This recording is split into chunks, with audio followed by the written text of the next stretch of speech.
I am a lawyer. I'm not your lawyer. Correct. See the sign? Correct. Read the disclaimer? Yes. How can I help? So, curious in terms of the amount of effort that I should put into something. So I had about $8,000 worth of improvements done in my home. Okay. In terms of a leak that was in my bathroom, that was done about 10 months ago, and the leak has since come back. And the folks that did that leak or repaired that leak have said that they're not going to come back and fix the work that they did.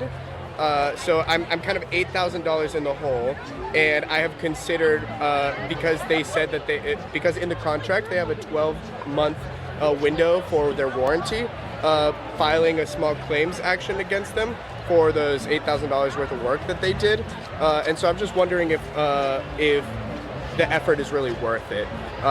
They didn't repair what they initially said that they would repair, and the issue has remained even though I paid them $8,000 to fix it. Okay, so you're talking about two separate things, okay? So first, assuming that they did the work that they said they were going to do and they remediated the problem, right? And now the problem that you have is caused by a defect in their workmanship, or that they didn't do it correctly, right?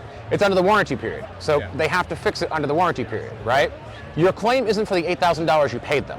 The claim is for what it cost is to finish the repair or fix what's broken, right? I see. So if you hire someone to come out and replace all of the pipes that are broken, like all the pipes in your ground, right? Sure. And they come out there and they replace all of those pipes, but then one of those pipes they put it in wrong, right?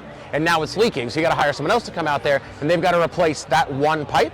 Then they're liable for what you have to pay to fix that pipe, not the entire job. It's just the warranty repair. Gotcha. But if you hired someone to come out and to replace like 100 feet of pipe in your front yard, and that's what we agreed upon, but they only replaced 30 feet of the pipe in the front yard, right? And you're still having the issue, and you never agreed to that change in scope, then they didn't do the job correctly. Gotcha. So you can either give them a chance to come out and redo the job correctly per the terms of your agreement, or you can hire someone else to come do it, and then they would be responsible for what you had to pay them to either complete the job they didn't complete or remediate the problems they caused.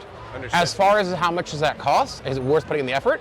I mean, I would probably call a different plumber and come out and get an estimate for how much it costs to fix what they didn't do or fix the repair that was a problem. And if you're talking, I don't know, $300-400, $500, might not be worth your time and effort, right? If you're talking $2,000 or $3,000, then yeah, I mean a lawsuit. In Georgia, anything under $15,000 would be a magistrate claim. So that small claims court is what colloquially it's called, right? Cost about $50 to $95 to file one of those lawsuits, depending upon the county or the jurisdiction that it's in. Then you got to pay another $50 to $75 to have the sheriff or a private process server serve them with the lawsuit. And then once they get the lawsuit, right, then they have to respond to it. And then there'll be a hearing. The judge will come in and they'll have a conversation, like they'll decide, are they responsible, are they not? If the judge rules in your favor, then they're responsible for the expenses to repair it, right?